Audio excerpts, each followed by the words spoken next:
श्री लक्ष्मी नारायण भगवान की जय। जय श्री राम।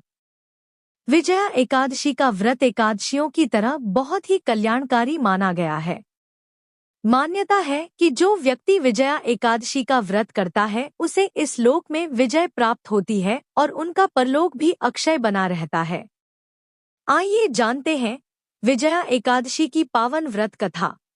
शास्त्रों के अनुसार पौराणिक काल में भगवान विष्णु के अवतार श्री रामचंद्र को 14 वर्षों का वनवास प्राप्त हुआ और वे अपनी पत्नी सीता एवं अनुज लक्ष्मण सहित वनवासी हुए।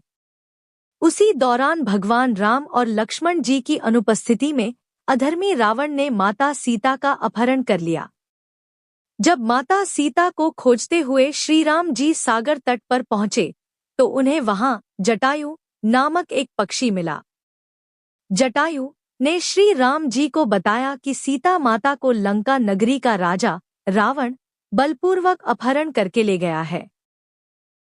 यह सुनते ही श्री राम जी दुहक एवं क्रोध से भर उठे और माता सीता को वापस लाने के लिए अपनी वानर सेना के साथ लंका पर आक्रमण की तैयारी करने लगे, परंतु समुद्र के दुर्गम मार्ग से होकर लंका तक पहुंचना इतना आसान नहीं था।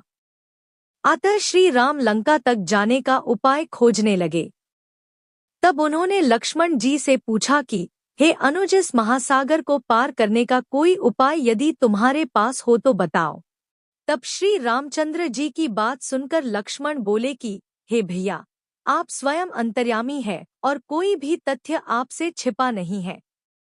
फिर भी यदि आप पूछते हैं तो मैं कहना चाहता हूँ कि यहाँ से थोड़ी दूरी पर परम ज्ञानी संत वाग्दालभ्य जी का निवास है। वे अवश्य ही इस समस्या का हल जानते होंगे। हमें इस बारे में उनसे परामर्श लेना चाहिए। इसके बाद भगवान श्रीराम वाग्दालभ्य संत के आश्रम पहुंचे और उन्हें नमन करते हुए अपनी दुविधा उनके समक्ष प्रस्तुत की। तब संत वाग्दालभ्य ने कहा, हे श्री राम, आप फाल्गुन मास की कृष्ण पक्ष की एकादशी का व्रत करें। इस व्रत के प्रभाव से आप निश्चित ही सागर को पार कर लेंगे और दुराचारी रावण को परास्त कर माता सीता को पुनः प्राप्त करेंगे। इस प्रकार श्री राम जी ने संत वाग्दालभ्य के कहे अनुसार पूर्ण विधि विधान से एकादशी का व्रत रखा और इस व्रत के ही प्रभाव से वानर भाइयों नलनील एवं वानर सेना के सहयोग से सागर पर पत्थरों का विशाल सेतु निर्मित किया और अंत में समुद्र को पार कर लिया।